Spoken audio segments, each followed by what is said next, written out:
تو جو مطلب ہے وہ اسی سے متعلق ہے کہ دکھی معشوق ہو رنجیدہ و مغموم ہوتے ہیں، یہ عاشق لوگ بچوں کی طرح معصوم ہوتے ہیں۔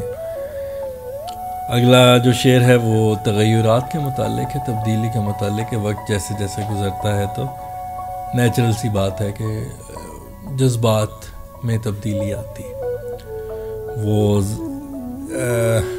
مزید مضبوط بھی ہو جاتے ہیں بعض اوقات کمزور پڑ جاتے ہیں، لیکن تبدیلی تو ناگزیر ہے۔ تو اس سے متعلق ہے، نہیں لگتی ہے تیری شدت جذبات پہلے سی، بہت بدلے ہوئے تیور تیرے معلوم ہوتے ہیں۔ اگلا جو شعر ہے وہ مورخ تاریخ کے متعلق ہے۔ تاریخ تو انسان تک وہی پہنچتی ہے جو مورخ لکھتا ہے۔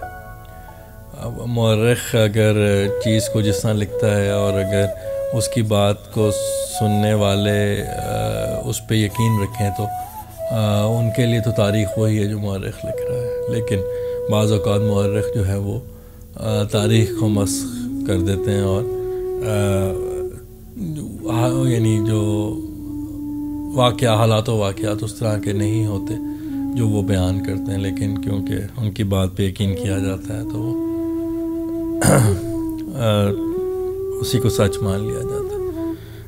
اس کے متعلق ہے کہ ہیں کچھ ایسے مورخ جو بدلتے ہیں ہیں کچھ ایسے مورخ یوں بدلتے ہیں حقیقت کو، جنہیں ظالم لکھے ہیں دراصل مظلوم ہوتے ہیں۔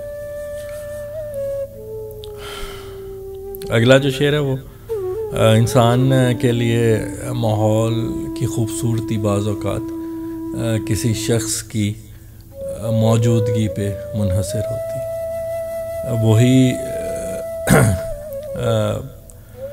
منظر بہت خوبصورت ہو جاتا ہے، چاہے وہ ویسے بالکل بھی خوبصورت نہ ہو، لیکن اس ایک شخص کی موجودگی کی وجہ سے بہت خوبصورت ہو جاتا ہے۔ اور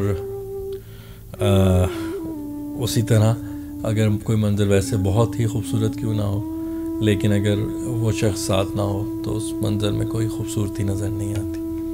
اس سے متعلق ہے کہ وہ کتنے بھی ہنسی بے رنگ اور بیکار ہیں لگتے، نظارے جو تمہاری دید سے محروم ہوتے ہیں۔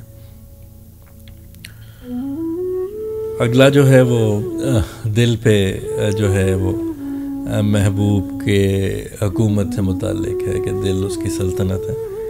تو میرے دل کا ہر ایک گوشہ، ہر ایک دھڑکن تیری تابع، یہ تیری سلطنت ہے، سب تیرے محکوم ہوتے ہیں۔ اگلا جو شعر ہے وہ شاعری سے متعلق ہے اور شاعروں یعنی شعراء سے متعلق ہے کہ شعراء کا مقام جو ہے وہ بااثر لوگوں میں ہمیشہ بہت بلند رہا ہے۔ اس کی وجہ یہ ہے کہ شاعری انہیرنٹلی جو منظوم الفاظ ہیں یعنی نظم کی طرح، جو شاعری یعنی جو شعر ہوتے ہیں نثر کے مقابلے میں، شاعری جو ہے وہ بہت زیادہ اثر کرتی ہے دلوں پہ، اور اس وجہ سے جو شاعر وہ جب کوئی بات کرتے ہیں اور بڑی خوبصورت اشعار میں اس کو پرو کے کرتے ہیں تو اس کا اثر دلوں پہ بہت زیادہ ہوتا ہے، اور اسی وجہ سے یہ شعر کا پس منظر بھی یہی ہے کہ بہت بااثر لوگوں میں ہے شعراء کا مقام اپنا، بہت بااثر لوگوں میں ہے شعراء کا مقام اپنا، سحر انگیز ہیں الفاظ جو منظوم ہوتے ہیں، سحر انگیز ہیں الفاظ جو منظوم ہوتے ہیں۔